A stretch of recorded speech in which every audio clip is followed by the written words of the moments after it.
दोस्तों, आज की इस वीडियो में हम कोई कहानी नहीं बल्कि एक ऐसी सच्चाई आपसे रूबरू कराने वाले हैं जिसको जानने के बाद आप अपने आप को खुद को वहां जाने से रोक नहीं पाएंगे। जी हाँ दोस्तों, आज की इस वीडियो में हम बात करने वाले हैं बागेश्वर धाम की। बागेश्वर धाम एक ऐसा धाम है जहां पर कोर्ट की तरह पेशी होती है, फिर होता है समाधान। शादी के लिए पीले तो भूत प्रेत के लिए काले कपड़े की अर्जी डाली जाती है। दोस्तों, छतरपुर जिले का गड़ा गांव दिन मंगलवार 300 घरों वाले गांव में इतनी भीड़ की 5 से 6 किलोमीटर पैदल चलना पड़ता है क्योंकि गाड़ियों की एंट्री बंद है। ये सभी लोग धीरेन्द्र कृष्ण शास्त्री के बागेश्वर धाम में अपनी परेशानी दूर करने की अर्जी लगाने आए हैं। अर्जी लगाने का यह सिस्टम भी अनोखा है। यहाँ लाल, पीले और काले कपड़े में नारियल बांधकर अर्जी लगानी पड़ती है। अर्जी स्वीकार हो गई तो 21 बार पेशी होगी। बागेश्वर धाम के प्रसिद्ध होने के बाद से गांव में लोगों की कमाई कई गुना बढ़ गई है। खजुराहो के व्यापारी भी यहाँ दुकान लगाने आ रहे हैं। मंगलवार को तो यहाँ यूपी से ऑटो वाले आते हैं जिनकी कमाई 8 से लेकर 10,000 तक होती है। भिंड जिले के ददरवा में हाल ही में आयोजित दिव्य दरबार में उमड़ी भीड़ में मची भगदड़ में एक महिला की मौत हो गई थी। आखिर धीरेन्द्र कृष्ण शास्त्री के दरबार में इतनी भीड़ क्यों मरती है? इस सवाल का जवाब चलिए तलाशते हैं। हमारी टीम बागेश्वर धाम पहुंची। मंगलवार पेशी का दिन होने के कारण यहाँ हर तरफ लोगों की भीड़ ही भीड़ नजर आ रही थी। मंदिर में जाने वाले और अर्जी लगाने वालों की कतार खत्म होने का नाम ही नहीं ले रही थी।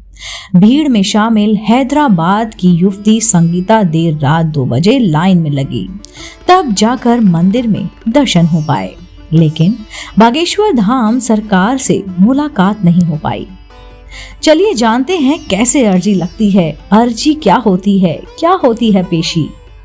दोस्तों, अर्जी और पेशी का मतलब दमोह निवासी सतपाल मुंडा समझाते हैं।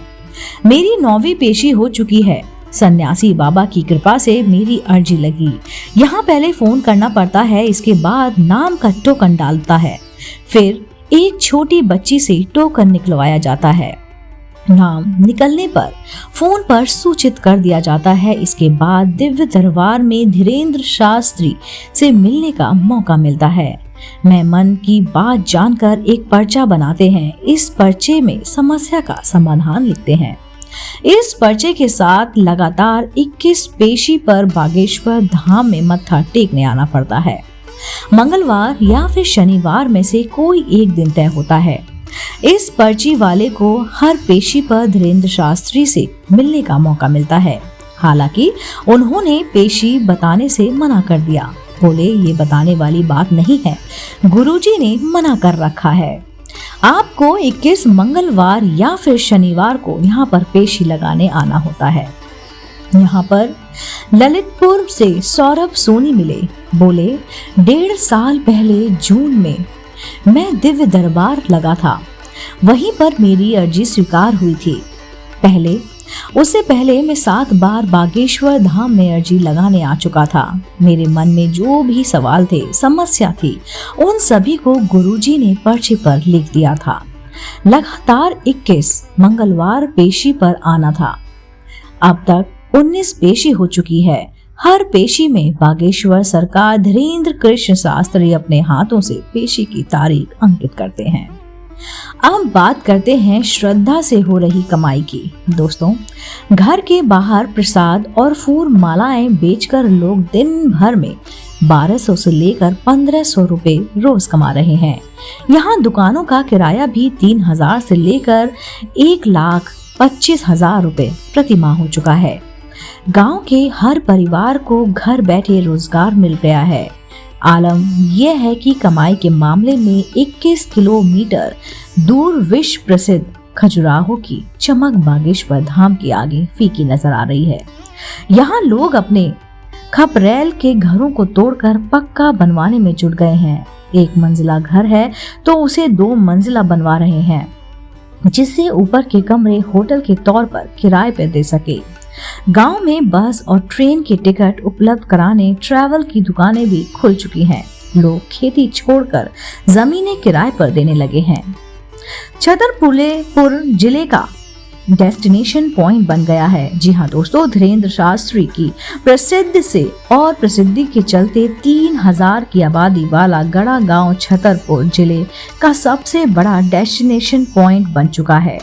गड़ा गांव जाने के लिए 2 नजदीकी रेलवे स्टेशन छतरपुर और खजुराहो है। बस से भी पहुंच सकते हैं। छतरपुर बस स्टेशन या रेलवे स्टेशन से गड़ा जाने के लिए टैक्सी, ऑटो या बस की सुविधा 24 आवर्स उपलब्ध है। सेलिब्रिटी बन चुके धीरेन्द्र कृष्ण शास्त्री के सामने पुलिस प्रशासन, नेता, मंत्री सभी नतमस्तक रहते हैं। उनसे मिलना लोगों के शब्दों में मनोरथ पूरा होने जैसा है। एक झलक पाने के लिए लोग दिल्ली, यूपी, बिहार, राजस्थान, हैदराबाद, मुंबई, गुजरात सहित कई राज्यों से पहुंच रहे हैं। इनमें से कुछ ही लोग उन तक पहुंच पाते हैं। 4 चरण में पूरी होती है हवाई से बागेश्वर धाम की धुरी। जी हाँ दोस्तों, राजमार्ग से गड़ा गांव की दूरी लगभग 5 किलोमीटर है। गांव में आखिरी छोर पर बागेश्वर धाम है। इसकी दूरी 1 किलोमीटर। पुलिस 4 लेयर में वाहनों को रोकती है।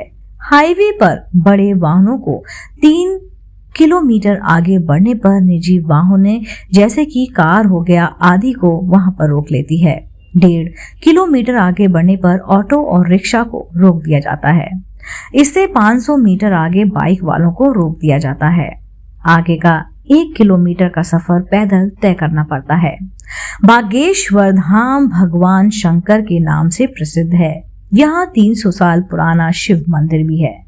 अब इसी के बगल में बालाजी की भी मूर्ति स्थापित कर दी गई है। इसी बालाजी की मूर्ति की पूजा